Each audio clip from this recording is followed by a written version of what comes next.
Good morning, everybody, and welcome to the Green Logistics webinar, Decarbonizing en route to Net Zero. My name is Natalia Gorina. I'm Commercial Director at South Pole, and I'm very happy to present today and moderate this session where we have actually a number of women-only panel today. Just quite didn't do it on purpose, but that's what we are today, and I'm quite happy about it, to talk on a sector that of logistics and shipping, which is not always gender balanced. So let me first go through some technical points for this webinar today.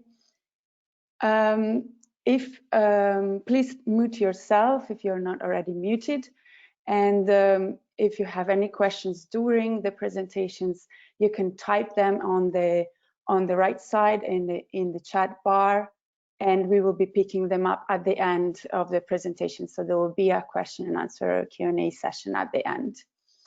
And please bear with us if there are any technical issues. As you can see, we are all broadcasting from our homes.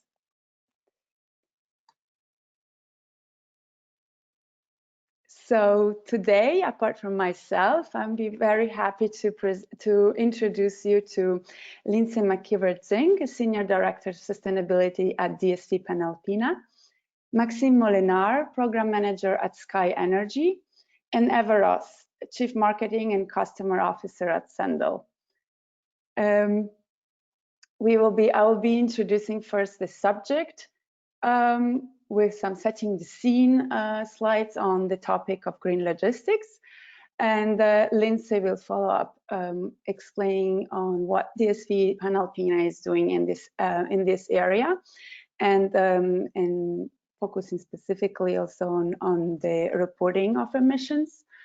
Maxime will be next talking about the work of SkyNRG on sustainable aviation fuel and greening specifically air cargo emissions.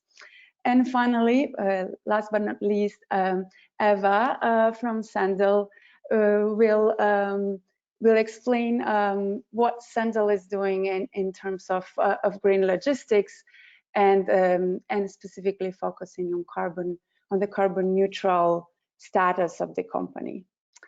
Let's move on. So setting the scene, I guess most of the people who have joined today would not need to be convinced of the fact that there is a need for climate action today. As you can see in this graph, this is if you're adding up all the current policies of states, of governments, under the Paris Agreement, you can see that there is still a gap between what's needed to reach the 1.5 degrees trajectory and the current pledges and targets of governments. It means that the non-state actors, such as companies, are absolutely key in meeting this ambition gap. And leading companies are already using all tools available today to drive this transition to a low carbon economy. And our webinar today is going to deep dive into actually what corporates are doing. Next slide, please. So in terms of the transport industry and logistics specifically, transport is responsible for 13% of global direct greenhouse gas emissions. This is an IPCC figure. And global freight specifically, so transport of goods, is already affected by a number of regulations. So these regulations are typically affecting different types or modes of transport. So, for example, air cargo is already included in the emission trading scheme, and there is the CORSIA, the carbon offsetting reduction scheme for international aviation that kicks in next year. Marine shipping as well. There is an International Maritime Organization looking at has a strategy by 2050 of halving emissions. And should set up detailed regulations sometime by 2023, as well as the EU proposing to include the international maritime shipping in the emission trading scheme. And on the road transport, as well, you have programs such as the EU Clean Trucks program and the EU targets for heavy-duty vehicles, where heavy-duty vehicles, basically trucks, have to reduce emissions. There is a standard of reducing emissions by 15% by 2025 compared to 1920 level, and by 30% by 2030. So there is a lot of already of regulations which are affecting these different modes of transport. However, what is happening is also voluntary climate action occurring from corporates, and more and more of a shift from just measuring emissions, although it's very, very important as a first step, to actually reducing and acting on these emissions, taking responsibility for these emissions. Next slide, please. In terms of voluntary action in the logistics sector, there is a number of partnerships that have popped up between the companies in the logistics sector, as well as governments and institutions. So this is just a snapshot, and there are even more. And there are things like Lean and Green, long-standing European Logistic Community Program to tackle CO2 emissions, or SmartWay in the US, which have been existing for a long time, as well as more newer initiatives such as the Global Maritime Forum, which is focused specifically on shipping, so maritime emissions, and the development of a deep sea zero carbon commercially viable vessel in 9 years, actually. You have the Smart Freight Center, who developed a framework for tackling CO2 emissions, as well as more regional or even national schemes such as the UK or the German 2 Degrees Logistics Partnership. So there's really a lot of this going on. Next slide, please. And as companies embark on a decarbonization journey, usually they go through these steps.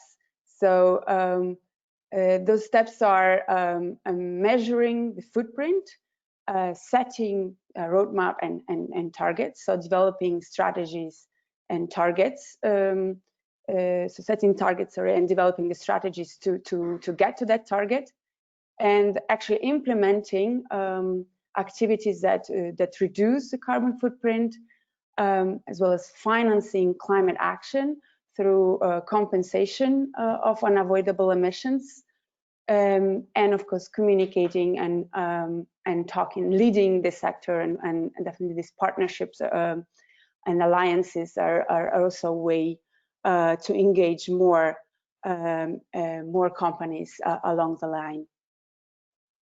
Next slide, please. So I'm going to quickly go through each of these steps. In terms of measuring the carbon footprint, this is absolutely fundamental. You cannot act on something that you have not measured. So it is about obviously expressing the amount of greenhouse gas emissions generated in terms of tons of CO2 equivalents. And it's not just CO2, it's really all greenhouse gases. And by measuring, you basically calculate your carbon footprint. There are a lot of tools and frameworks actually available. They're all for logistics specific emissions, and they're all based on the guidance of the Greenhouse Gas Protocol. And so you have put here some examples, like for example, the carbon calculator that we have developed for the Mediterranean shipping company is based on the Clean Cargo working group data, and that is and methodology for container shipping. You have, for example, the OSCAR, the online solution for carbon analysis and reporting, which was developed by the Universal Postal Union and available for online, and it's for postal companies.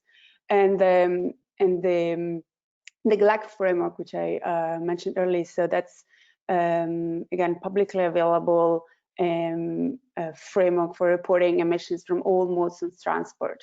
So air cargo, road cargo, marine, barge, and land. Next slide, please. As next step, companies are and should set meaningful targets for reducing emissions. And here you can see a graph of statistics of how many companies have set targets, different targets. So it's a renewable RE100, so renewable energy 100. That's companies who commit to purchase 100% of renewable electricity by a certain date. So many put 2020 as actually the deadline, but it could be also later. And you see really the number of companies who have signed up to it growing from year on year. Science-based targets is an amazing initiative that allows companies to set targets in line with science, so in line with the Paris Agreement targets, and it provides a framework also on how to do it in terms of per sector. And also here you can see a task force for climate-related disclosure. More and more companies have committed to disclose climate risks, and these numbers are growing. Next slide, please. Of course, the third step is that of reducing emissions. And in logistics, it's really a plethora of activities or options that companies have to reduce emissions. Obviously, the first is to avoid emissions to begin with. So that's identifying efficiencies within the logistics chain and supply chain. So that could be from energy efficient warehouse modal shifting. So, for example, going from road transport from air cargo to marine shipping, or from truck to rail, as well as lighter and thinner packaging, optimal loading, route optimization. The list is actually longer than what I have here. And then there is the growing number of opportunities in electrifying fleets. So that's definitely applying for road transport, so switching to electric vehicles and hybrid vehicles. Rail is already quite electrified. Over 1/3 of world rail is already electrified. So that is really more for developing countries where electrification still had to occur. And then importantly, in the maritime sector, it's really more for short-haul ferries still rather than long-haul. And here electrification, and that leads to the next point of purchase renewable electricity, is that you need to electrify, but at the end, the source of the electricity you're using also has to be renewable and not fossil. So how to switch to renewable electricity as well? There are a lot of solutions here, from building your own solar panels on your rooftop, to signing up to green tariffs, as well as power purchase agreements, which are more and more commonly available for corporates, and renewable energy certificates, which are quite easily obtainable and available worldwide and quite cost effective. Alternative fuels absolutely is an important solution.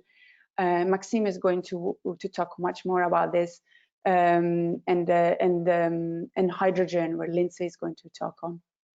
Next slide, please. And the next step, which is important on a journey to net zero, is to compensate for the residual emissions, so for emissions which cannot be avoided or reduced today. Compensation means purchasing carbon credits that match, and in numbers that match the residual CO2 footprint that couldn't be avoided or reduced. Carbon credits need to be generated by emission reductions which are certified by international carbon standards. And there are a wide range of projects, from community climate projects like cook stoves and water filters, to forests, so nature-based solutions like protecting forests and afforestation and reforestation, to renewable energy projects and methane capture projects. So there is a wide range of projects, and the very cool thing about carbon compensation is that you can choose the project that contributes to a number of sustainable development goals as well, so not only reduce emissions, and that match your sustainable development goals, so can be aligned with your wider sustainability strategy. Next slide, please. There are already a lot of companies in the logistics and cargo services sector that are providing carbon neutral services and that use carbon credits for the purpose. It could be opt-in schemes where customers can choose whether to participate, or basically all services are carbon neutral from the start, and it's the logistics service provider who is paying for it. You see there are a lot of names, and Eva is going to talk more about it. Next slide, please. As well, there are a lot of companies who are shipping goods who have committed to climate neutrality or net zero status, and definitely COVID has shown that e-commerce is just growing immensely. So it is important that shipping of parcels, shipping of the goods that we're all buying now often on the internet is being shipped in a climate neutral way. So here's I'm stopping here, so setting the scene. If you have any questions for me, be free to post them in the chat box, and I'm happy to pass the microphone to Lindsay. Thank you, Natalia. Hope everyone can hear me loud and clear. Hi, good morning. This is Lindsay Zink speaking from DSV Panalpina. And today I'm going to give you an insight as to what we are doing as a 3PL in terms of carbon reduction. Next slide, please. So just to introduce, so DSV is a logistics company. We're number 4th in the world after the purchase of Panalpina last year. So we actually orchestrate the shipments of the goods on behalf of our customers, but we are asset free, so we don't own any of our vehicles. Therefore, the question is, what can we do to reduce our CO2? And I've been sort of in the industry for 16 years. And if you go back in time, you would say, well, we're asset free, we don't have to do anything. However, that whole landscape has changed. And there's actually a lot that logistics companies can and should be doing. And I will go on to that today in my slides as well. Next slide, please. Yeah, the next one. So, as said, we are an end-to-end logistics company. We don't own anything. We orchestrate the transport of the goods all around the world on behalf of our customers, by road, by air, by ocean, and by rail. So we have all those modes of transport that have a CO2 impact that we must be looking at to reduce. So just a short introduction to the company itself. Next slide, please. So what is sustainability in DSV? I think one of the most important things that companies should be doing, and Natalia talked about that in her slide as well, is that we need to set targets. Otherwise, what is going to be the centerpiece of the sustainability strategy? So we have committed and have approved science-based targets, which was done this April, where we have committed to scope 1 and 2 reduction by 40%. By a 2030 and 2019 baseline, and to reduce our subcontracted transport scope 3 by 30% over the same period. So obviously, when we see these targets, the scope 1 and 2, is, as Natalia also mentioned, we were having renewable energy in our buildings, green company cars, really looking at the internal piece of DSV.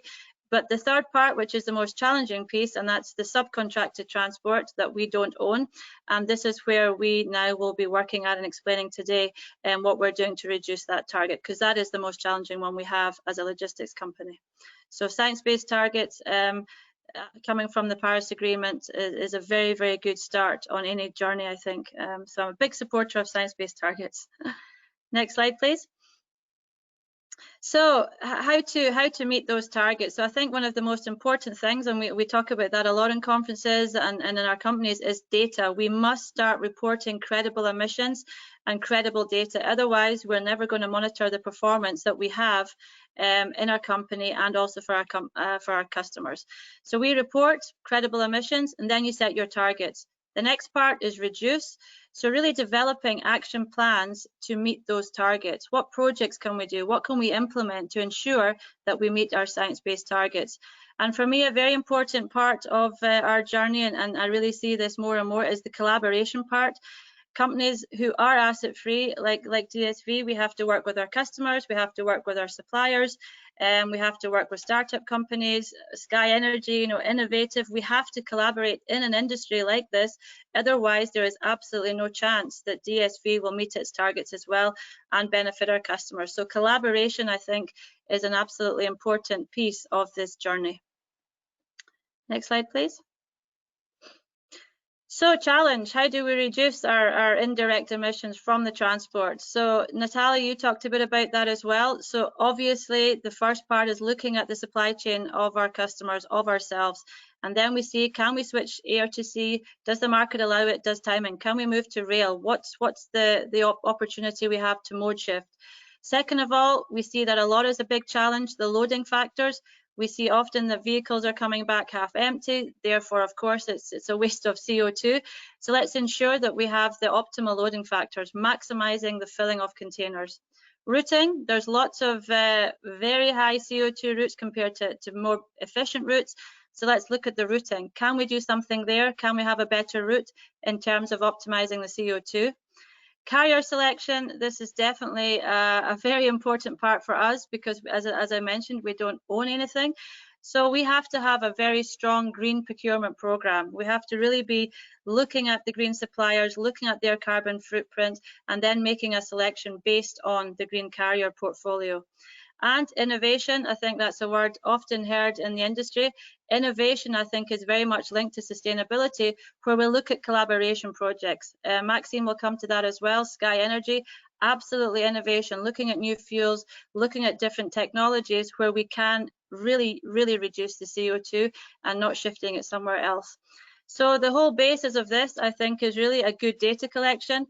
We have Eco-Transit, as Natalia mentioned, GLEC framework for logistics. So this is right down to shipment level that we can actually analyze the supply chain and look at ways where we can reduce the CO2. Next slide, please. So talking about innovation, so once we have the data of our customers, once we have the data for ourselves, we look at the whole supply chain, we start to look at the hotspots. Where is the highest CO2? How can we reduce it? And we have just partnered with some key companies in Denmark.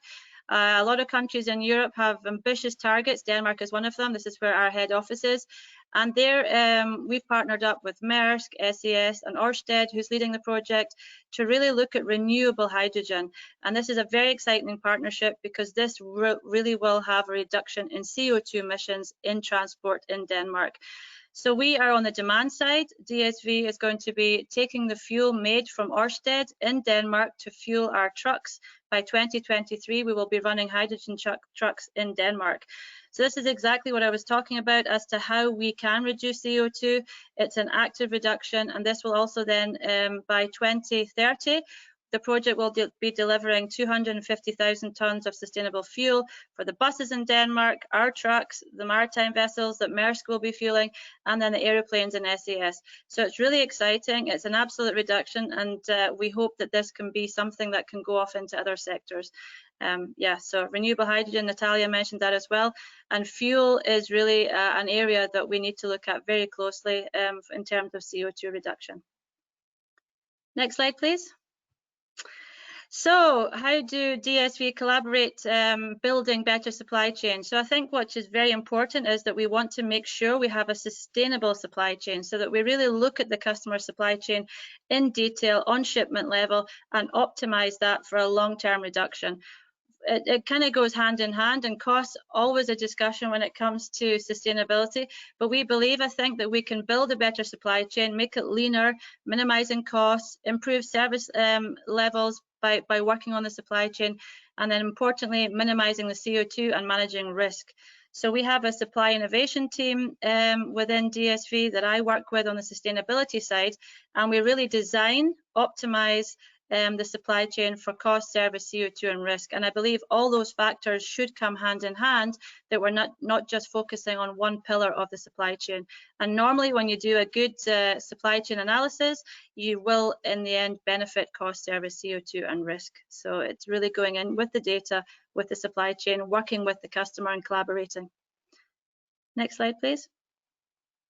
So just some examples. If we click again, packaging is something that's really, I think, sometimes overlooked. And in a logistics company, we can also be optimizing the environmental impact of packaging. Here you can see there was no packaging control of this photo you see on the slides. Poor container utilization. You can see on that container it was half empty, and of course that also leads to transport damage. So we have a packaging expert who comes in, who does an audit, and looks at the packaging if a customer requests it, and can really see where we have issues with the packaging. If you keep clicking, please, Emily. Yeah, so some improvement ideas is to improve the utilization via this packaging control, analyze the value potential, and then really generate a roadmap going forward. And here, if you click again, you can see some of the benefits that we had just by optimizing good packaging. So you have a reduction in number of containers required, you have a 15% reduction in CO2, 30% reduction in transport damage, and then 5 million in transportation costs per annum. So as I mentioned earlier, if we really go into the supply chain, we can bring a lot of benefit to the cost, to the packaging itself, and to the CO2 emissions. So an example of how this is done in reality. Next slide, please. And another important one is the DC locations. So sometimes they're not served from the customer's location. There's a high CO2, there's probably lots of transport to get to the DC, and you have high transport and warehousing costs. These are some of the key issues that we have on DC footprints. Next click, please. So some improvement ideas is to really identify a number of distribution centres in optimal locations so that you have a minimum transport distance for the goods, and then a central stock for spare parts. And this is something we actually implemented for one of our customers. And here when we click, we can see some of the benefits again. Just by moving the distribution centres, the transport was 9 million in savings, 22% reduction in CO2, and 35% reduction in transport lead time. So again, another example, by looking at the supply chain, looking at optimal ways to make it more efficient, can have a lot of benefits on the supply chain. Next slide, please. So just a final sort of how to get started. What is a green logistics journey? How does it look like? So this is an example that we have established with one of our customers. So you need to establish a joint green logistics vision together. And this goes back to the collaboration. DSV will not come in and say, you need to reduce your CO2 by this amount. We need to do this jointly. What are the targets of the customer? What are our targets? So we develop this joint logistics vision together. Next click, please. And then you start to prioritize, you have a workshop, we look at what we want to do, and what ideas do we have on the supply chain, what do we want to look at, green procurement, optimizing the distribution centres, perhaps the packaging. So we start to have a joint workshop. And then the next slide you'll click, you will see that following on from that, we have a dashboard, we have work streams, and it actually becomes a full project. It's not just a one thing that will be, okay, that's done. It's really, it can take up to 6 to 8 months to go through this initiative, to look at all these projects, and then start to monitor the CO2 savings that you have. So it's working with the customer, establishing a green vision, and then conducting really in detailed workshops that will lead to the CO2 targets being met. As Natalia presented, we also see many customers as well with very ambitious targets who come to us, like a consultant, if you like, to say, what can you do, DSV? How can you reduce our CO2? And this is an example of what we can do together jointly. So next slide, please. And yeah, so just closing, 3 things to consider, some takeaways from my presentation. So I think some questions that maybe going forward, maybe to ask yourselves and companies who are just starting on this journey, how committed is your company to drive the agenda? Is it anchored at the right level in the organization? really personally speaking, being in the industry quite a long time and working with this topic, if you do not have the CEO or top management committed to this topic, it's not going to go forward. So really you need to have the backing of the CEO, which we are delighted. I'm delighted to say that our CEO is really backing us to get that support, to get the commitment to make these ambitious targets for science-based targets or carbon neutrality, which some of the speakers are going to come on to. So first of all, get it anchored at the right level in the organisation. And sustainability actually going forward should be an integral way of doing business. It's not, it shouldn't be on the side, or let's go to the environmental team, let's see what they're doing. It's a source of innovation, it's differentiation, and it can bring new opportunities, as I saw earlier, to reducing cost as well. So how well is the sustainability, or if you call them the environmental team, connected to the commercial and operational parts? They should be a full integrated, working with procurement, working with the commercial organisation. So again, make sure it's not a side over in the corner sitting on their own doing data. It's really working together. And then finally, do you collaborate with your suppliers and customers to green the supply chain? I really think this is the most important part of the whole thing as well. Collaborating with customers, working together, because it can only be a win-win. Customers meet the targets, it helps our targets, working with the suppliers, providing a better service and a better supply chain. So really make sure that collaboration is there. And then that's it. The next slide is thank you very much. If you have questions, you can post them on the chat. Thank you for listening.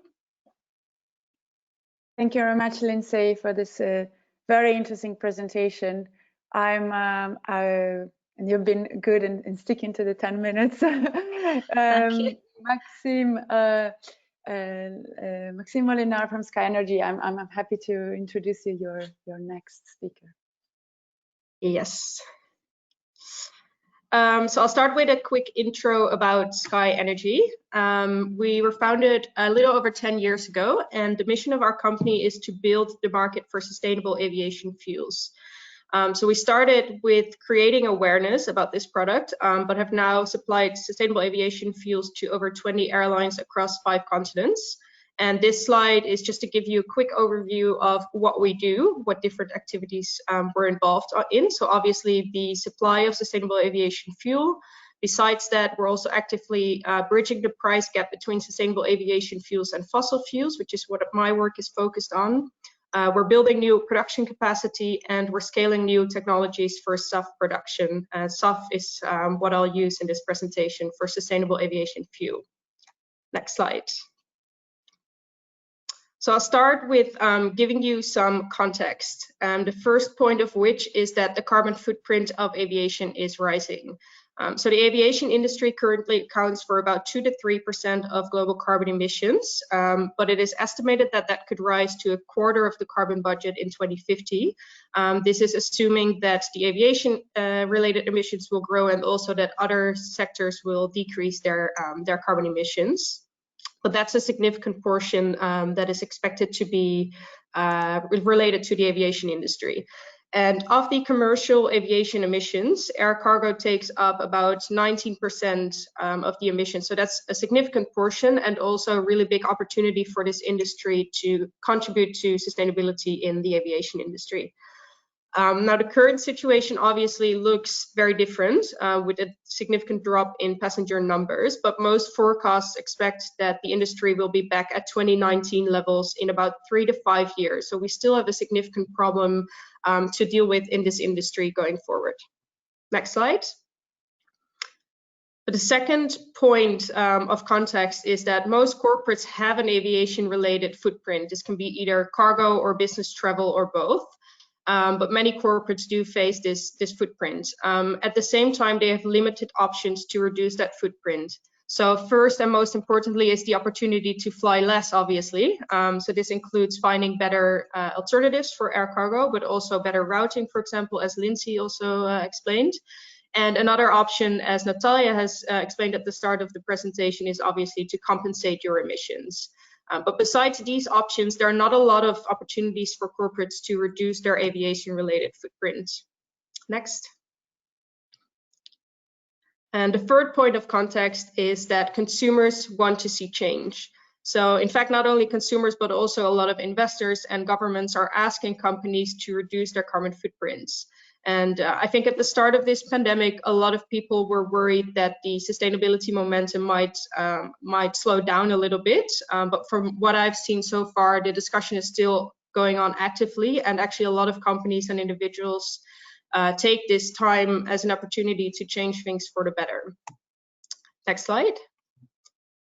So moving on to the role that sustainable aviation fuels can play in this challenge. The aviation industry is considered hard to abate, as most viewers probably know, because there's not a lot of tools to reduce the emissions in the industry. And sustainable aviation fuels are one of the most crucial elements to decrease the climate impact. And I'll tell a little bit more about that later. But it's also an opportunity for corporates outside of the aviation industry to decrease their aviation-related emissions, and really opens up that palette of options that I show on this slide. Next slide. So first, some basics about sustainable aviation fuel. Sustainable aviation fuels are essentially jet fuels. I see the slides have moved a little bit, so I'm hoping it's still clear for the viewers. Essentially, they are jet fuels based on some kind of renewable feedstock. And at the moment, that is very often some kind of bio-based materials, such as used cooking oil. But there's also a lot of pilot projects going on around e-fuels or synthetic kerosene, as Lindsay has just mentioned, which are based on carbon captured from the air and hydrogen. Sustainable aviation fuels can achieve a 50 to 90% reduction of carbon emissions compared to fossil jet fuels.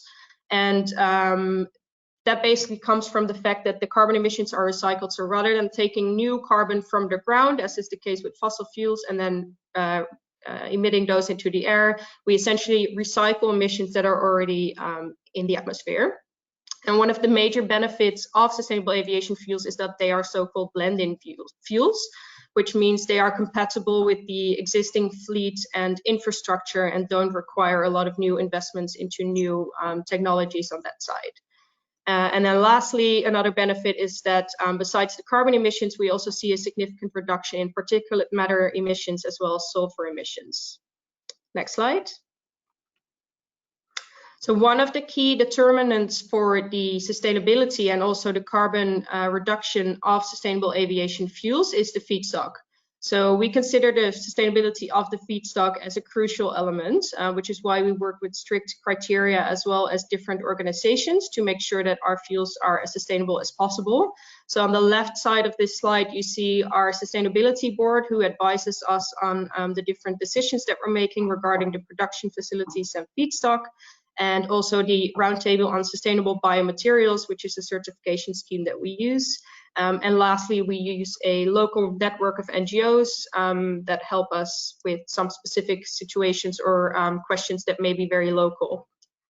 Next slide. As said before, our mission is to make the market for sustainable aviation fuel. So just illustrative, I've provided a map, but the idea is that we want to build local production facilities all around the world, basically, and really scaling up this industry because it is crucial in realizing the energy transition in the aviation industry.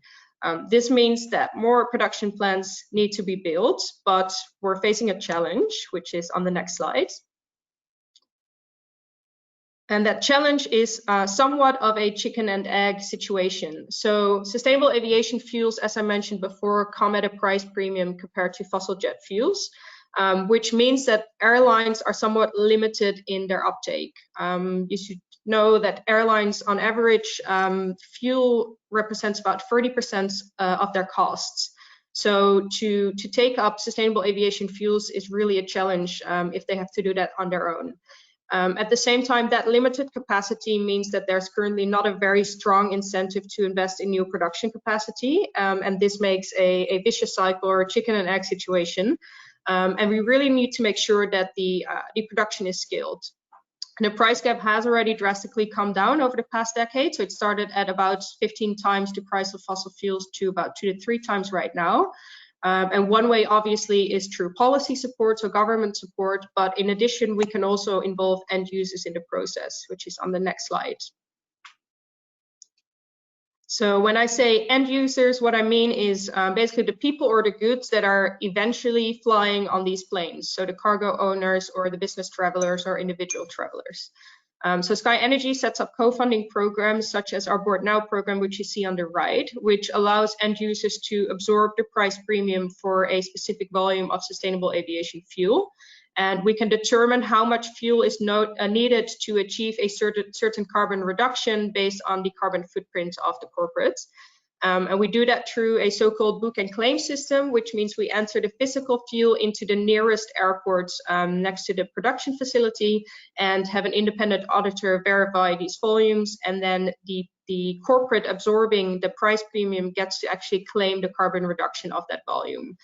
The benefit of that is that we can work in an airline independent way, but also we really minimize the supply chain of the fuel and thereby minimizing not only cost, but also carbon emissions of the supply chain.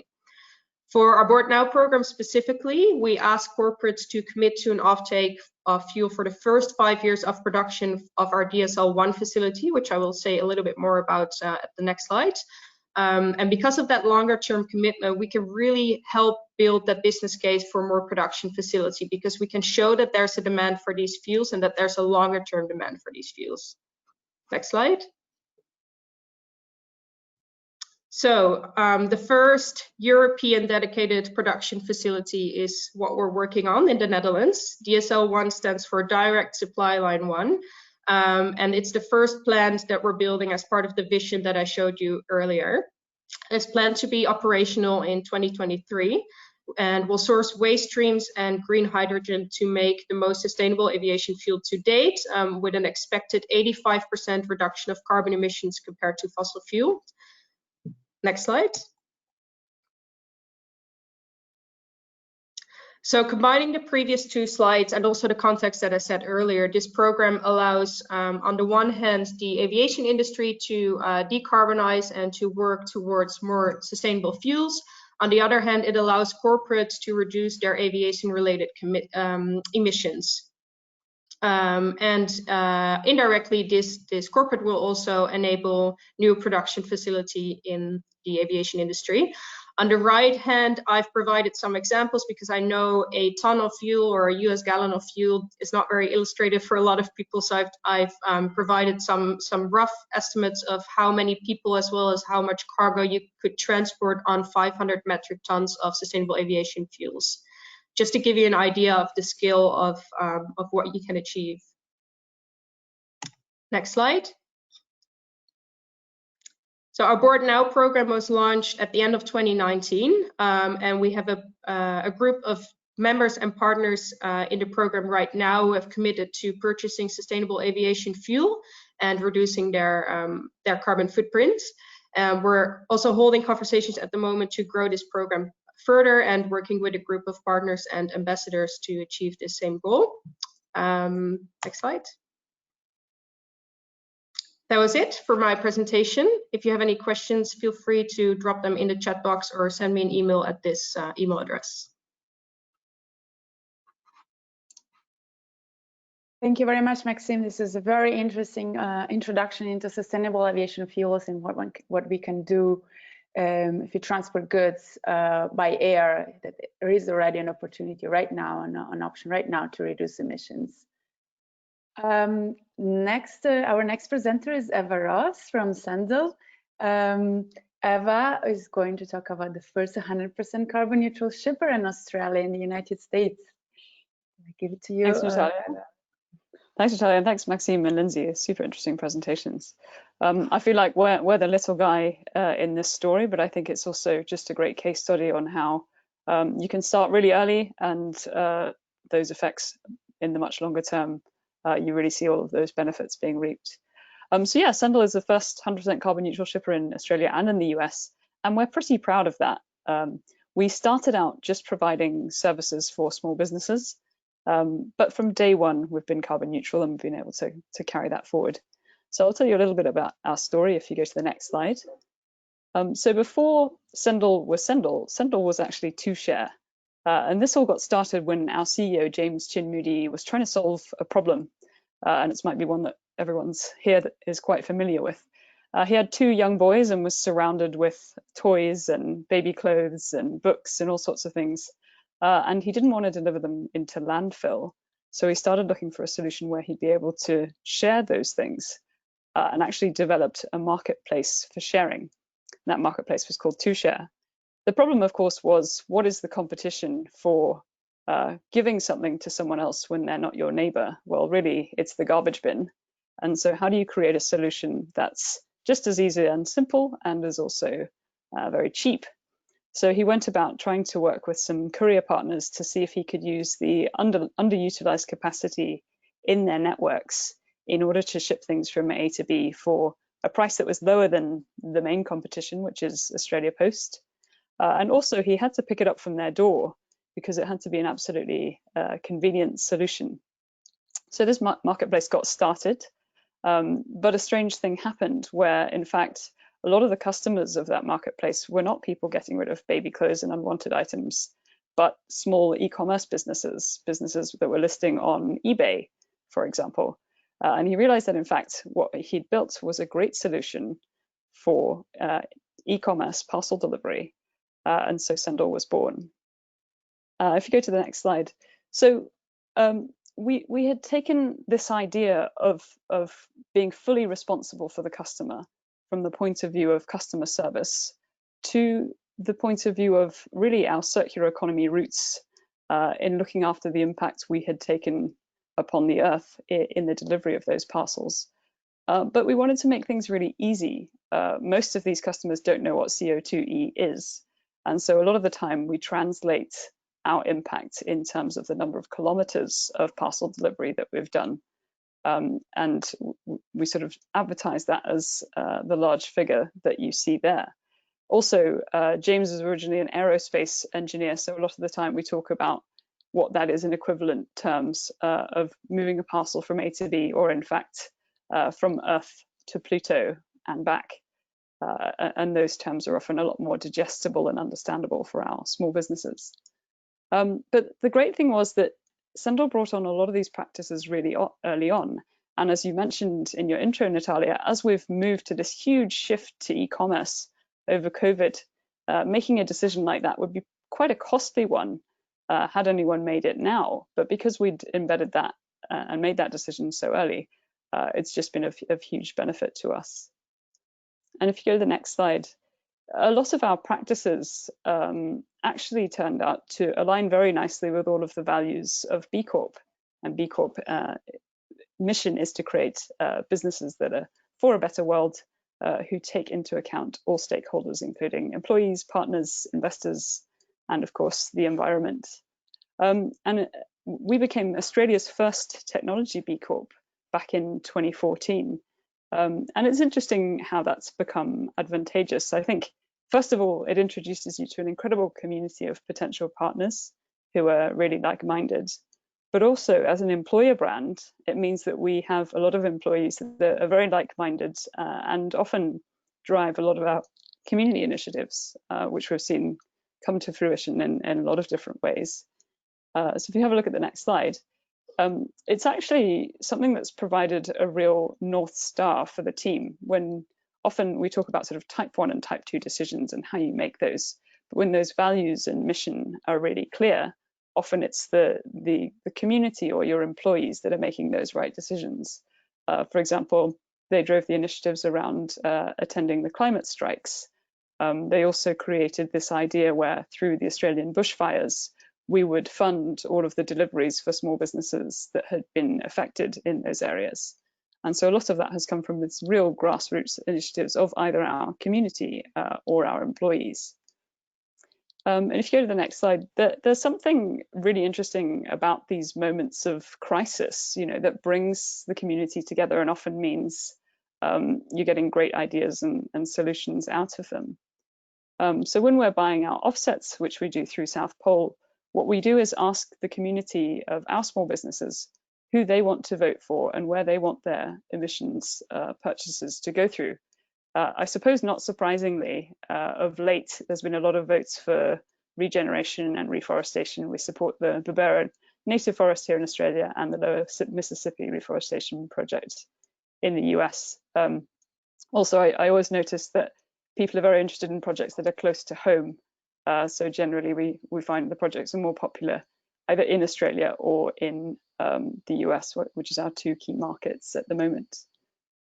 And if you go to the next slide, I think we do offset every package that we send through our network, but I suppose our mission is the idea of shipping that's good for the world.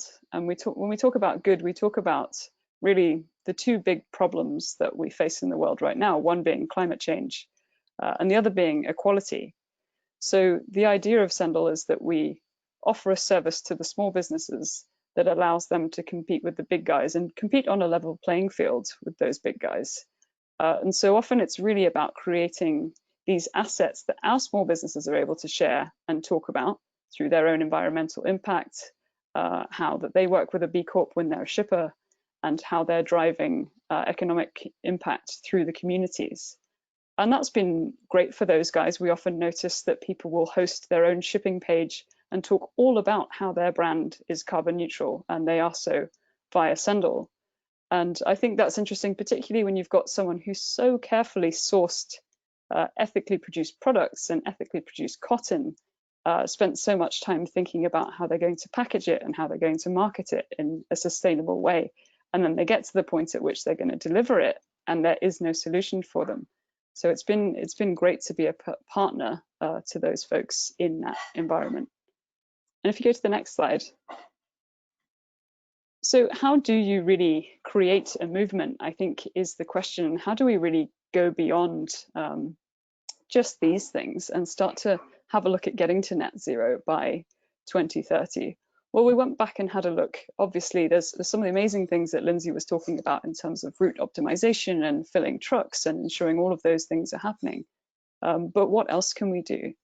And if you go to the next slide, one of the first things we had to look at was packaging and starting to think about how we can help consumers with these messages on how they can rely on their brands to help them live sustainably.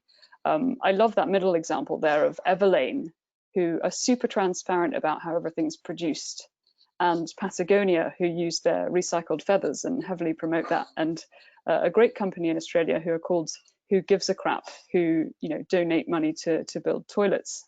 I think in their first year they were only able to donate $2,500, and this year with the toilet paper crisis that we all experienced, they actually donated $5 million, which is just amazing for a small business. So if you go to the next slide, I think often what we're finding is that the problem of packaging is not one that comes to you immediately. We surveyed a whole load of customers and said, hey, do you care about sustainable packaging? And most of them said no. But then when we asked, what about when you need to dispose of it, they all realized that was the moment of truth. We talked to Americans who've got back alleys that are just full of cardboard. There's no space left in the recycling bin. And so we thought of this idea of creating some compostable packaging, making it super price competitive so that our customers can use it. And it does in fact compost in home compost, and you can feed all that lovely cornstarch to the worms that you've got at home. And that's been a brand opportunity for us, but it's just been amazing in terms of the receptiveness of those small businesses to extend the journey and the sustainability narrative of their business through to how they're packaging. So the next thing we looked at was, how are we doing this delivery? And we've got a little video here that just shows how we're working with one of our partner providers who have brought on a whole load of new solar powered vans, and they're actually off-grid solar powered. So all of the solar panels sit on top of their various warehouses and charge at those stations and then head out with the packages each day. And by partnering with these guys, it's effectively sort of zero emission solution, but also it means that all of the deliveries that are happening in the inner cities are now, or sort of the first mile of those deliveries are now not only carbon neutral, but really carbon zero. And that's been something that we will continue to push through with, but certainly a great initiative. And if you go to the next slide, I think the other way we've tried to really push down on helping out is to take an industry approach. So our key competitor here in Australia is Australia Post, and they, up until last year, did not have a carbon neutral solution. So we decided we'd do a bit of a marketing campaign and took these very strong images of Australian wildlife and put a gas mask on them almost to represent what was going on. I will say this campaign was before the bushfires. All the imagery became a lot more potent after those bushfires were actually in place. But we created the idea of these stickers where we asked our customers to put them on the packages, and if they put one on, then we would carbon offset that package delivery, even if it was going with a different carrier. And that campaign was incredibly successful, to the point that Australia Post now has a carbon neutral solution. So all of the packages, interestingly, the packages that sit in the same category as Sendle, but at least all of those packages are now carbon offset. And I mean, it's just a huge win for the environment. And so we've been so happy to see that. And we're so happy to see more and more logistics providers following suit. And to go to the next slide, that's really all from me, and just a quick case study on how you can do these things from a really basic level. As the team have said, feel free to pop questions into the chat, or you can tweet or email me as well. Thanks very much. Thank you very much, Eva. This is a really inspiring case study. I'm going to jump directly to the questions because we received a lot of them and we don't have much time left. A lot of questions for Lindsay, so I'm going to start. Lindsay, can you tell a bit more about the selection of green carriers? Does the selection of a green carrier automatically lead to lower emissions from your side? Yeah, good question. So DSV has many suppliers of air freight, of ocean, and of the trucks. So what we're now doing is implement a green procurement project where we actually will be selecting the green suppliers that we use, and that will be going down to the age of the aircraft, Euro class of the trucking, what fuels are they using, what's the most efficient suppliers that we have. Also, by being in the Green Cargo Working Group, we really have access to what the ocean carriers are doing, also in that industry. So, yeah, it's really it's assessing and procuring the greener suppliers that we use in our supply chain. Otherwise, there's no opportunity for us to meet our targets. So it's really on a selection process. And kind of linked to this question regarding new suppliers, so that are waiting for an opportunity. How do you work with your existing supply chain to adopt new suppliers, so startups? Do you have a criteria to qualify in order to be a supplier, or having a more flexible approach for your existing suppliers? So I think in the trucking industry, there's a lot of sort of small companies who really financially maybe don't have that money to do finance biodiesel or electrical trucks. So we are going to be working with our suppliers, maybe incentives, and working with them, but not saying, okay, you can't work with us. Really maybe bringing incentives. How can we together collaborate? Could we do something jointly that will help the whole reduction in CO2?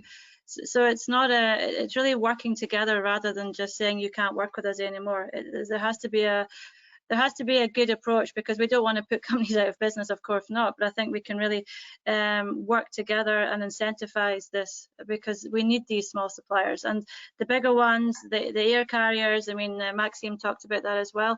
They're maybe in a better state financially than the small trucking companies. So yeah, well, maybe not at the moment with COVID, the poor airlines, but in normal circumstances, it's like that. And just more general question still for you, Lindsay. How will you go about comparing freight alternatives going forward with this increasing number of alternative fuels, more electrification, green and brown, and different industry standards?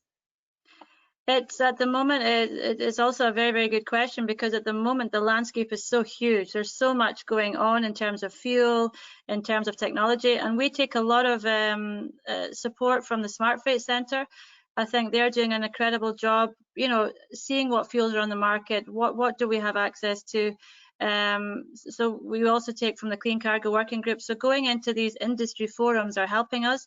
We also have a university, Cardiff University, who are the industrial arm of the research centre of DSV, and they are doing a lot of research on alternative fuels. The students are doing that. So we have to take the expertise from the field, and I'm really tapping into the Smart Freight Centre, Clean Cargo Working Group, SAFA. They're really assisting us in terms of what's on the market, what can we use, and our procurement teams as well. We have a central procurement team for roads, and they're really in Europe looking, okay, where are we in the road industry in Europe? What available fuels do we have? And then we start to build that database of suppliers that have alternative fuels. But it's a big market. It can be very confusing at times. So yeah, going into industry forums, getting your procurement team involved. As I mentioned, sustainability teams cannot do this. So collaborating with the procurement teams and getting their knowledge where we are in the industry. Thank you. And then Maxime, a question for you. Are the reductions mentioned from sustainable aviation fuel based on a well-to-wheel basis? That's a very good question, and actually a bit technical, but we measure our emissions from a well-to-wheel basis, so we do the full life cycle emissions. But we see that very often, actually almost always, most people would only know their aviation-related emissions on a tank-to-wheel basis, so only the combustion side of the emissions. So the 85% that you see there is actually the full LCA of the SAF compared to the combustion emissions of the jet fuel. So in reality, the reduction is even larger, but we know that almost everyone would only know their combustion aviation-related emissions. Ideally, we would have the full footprint, and then we can make a new comparison. And another question for you, what will be the added cost to a ticket, for instance, inside Europe, for a passenger to offset the price between the jet fuel and sustainable aviation fuel? I would have to speak in quite general terms, because obviously it depends on how much fuel is needed, which is very dependent on the type of aircraft and the routes, etc. In general, you would have to think about 10 to 20% on top of ticket price. And to give a more concrete example, for example, on a Amsterdam to New York route for an economy class passenger, that would be around 50 to 150 euros on top of the ticket price. I hope that gives a better idea, but it's very dependent on some characteristics such as the aircraft and the route. And yeah, I see a question actually for me. What will be the percentage of offsetting carbon emissions versus reducing supply chain emissions? So to answer that, I guess it's also quite dependent on the specifics of each company. But if you say that like science-based targets for scope 1 emissions in general, on average, among the different companies in different sectors are between 40 and 60% reduction. Then the remainder, so the remainder 60 to 40% reductions of emissions of scope 1 emissions, so direct emissions, can be offset. For scope 2, actually, that's emissions from electricity consumption. Actually, those can be reduced to zero by using renewable electricity through those instruments that I have mentioned. Power purchase agreements, green tariffs, and renewable energy certificates. So you don't need offsets for scope 2. And for scope 3, that's very much dependent on in which sector the company is. But again, an average science-based targets are about minus 30% of scope 3 emissions. So the remaining 70 could be offset. And also it's not like a set in stone. It is a journey, so what happens, what we have seen a lot with our customers who have committed to carbon neutrality from day one, or like this year, is that the next year this percentages change because they manage to reduce more, and hence there is less emissions to offset. Or the other way around, because they have actually grown in size, and so their absolute emissions have increased. And so this, but in kind of in an ideal climate journey scenario, emissions, the reductions are more and more higher and higher from year to another, and the amount which is compensated reduces. And then you still have some emissions that they cannot be compensated, and that's where carbon removals are very important. That's also the idea of the net zero target. Let me see if there are any more questions that came up. So question to Lindsay, what weight are you allocating to sustainability in your supply selection in DSV as part of the green procurement program?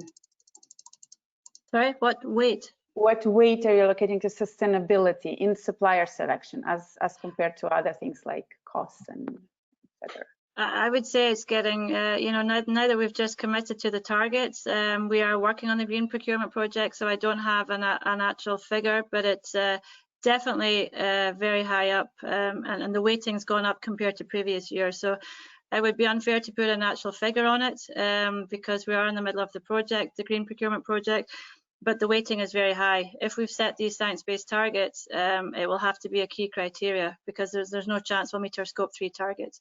So the weighting is higher, but there's a lot of criteria to go through for suppliers. So I wouldn't want to put a figure on that, but it's a high weighting. And Eva, just a question from my side. If you were to advise like a company who is interested in becoming carbon neutral, what would you tell them? What are the main benefits from your point of view? Yeah, I mean, the benefits are huge. I think from our point of view, a lot of our customers come to us for price point initially, but we are cheaper and greener. And then we find that those customers then stay with us because we're carbon neutral and because of all of the benefits we provide well beyond that. So I think if you're able to go in with that proposition early and attract customers with that additional added value, I think is absolutely well worth it in the long time. Thank you. And then maybe a question for the whole panel. What is in your, you're all facing customers, so and offering green services, what's your view in terms of willingness to pay? So we see a lot of this analysis of customers who are or companies and people who are interested in green, but are they willing to pay for green services? What's your view? Maybe shall I start? So I think again, this topic is getting more and more higher on the agenda of many companies. So it's becoming really something that is not going away, and companies are. You saw on your slides, Natalia, that companies have these high ambitions. Many of our customers are really saying, look, we have our targets, we need to meet them, we need to work with us. So I think I wouldn't say they're willing to pay. Not all, but I think it's changing and more are starting to see the benefits, and it doesn't always have to be more expensive. So I think there's this, of course, when we get into the fueling, this is another topic, you know, the industry, the cost of fuel, sustainability fuel, but just if you take the analyzing of the supply chain like we're doing, it can be leaner and greener and more cost effective. So if we bring those benefits, I think it can be a win-win for all. So we don't want to make it more costly. If we do it smartly, I think we can be cost efficient as well. So I think it's changing, and some are willing to pay, but of course some are not. Some are still at the stage, we just want to know what our CO2 emissions are, they have the data, and then they're not acting. So it depends where the corporate company is or the customer on their sustainability agenda, and I think that's going to change again. If we, in 10 years, if we look back, I think there'll be, you will have to pay, and if you want to meet your targets. Maxime? Anyone else want to add? I think if they wouldn't be willing to pay, we wouldn't be in business. So we do see a willingness to pay, we do see a willingness to pay, and I think that's also an effect of what we're seeing over the last probably 2 to 3 years, is that there's this whole basically supply chain of companies that are pushing each other. So it's the customers, of course, but it's also the investors that have set their own targets for their portfolio companies that are then pushing their portfolio companies who have in return set their targets. So it's really, we're seeing this whole sort of domino effect of companies setting targets and pushing upstream and downstream their suppliers and customers to make a change as well. So I think there is a willingness. I think prices are going down of sustainable products, and there's just really a lot of momentum going on to be more sustainable. And to take this a step further, basically. And it's not only about the carbon emissions, to be honest, it's also about the innovation. It's about the whole broader effect of these steps. I mean, I think ultimately customers are becoming a lot more savvy, right? And customers are voting against unsustainable businesses. So ultimately it will come from the customer demands, and hopefully we all end up voting kind of in the right direction. Thank you. This is what you said as well, investors. I mean, we see the same with investors. I speak a lot to investors with DSV, and this is high on their agenda. So just to underline what you said, Maxime, fully agree that the investors, not just customers, also investors that are looking at that as very closely. Well, thank you very much. We ran a little bit out of time for this webinar, but it has been a very interesting discussion this morning, which ended on a quite positive note, that we see customers and investor pressure for more climate action in this sector. Thank you very much again. And this webinar has been recorded, so we can also share that recording for those who are interested. I wish you all a nice day. Bye bye. Bye. Thanks a lot. Thanks very much. Bye.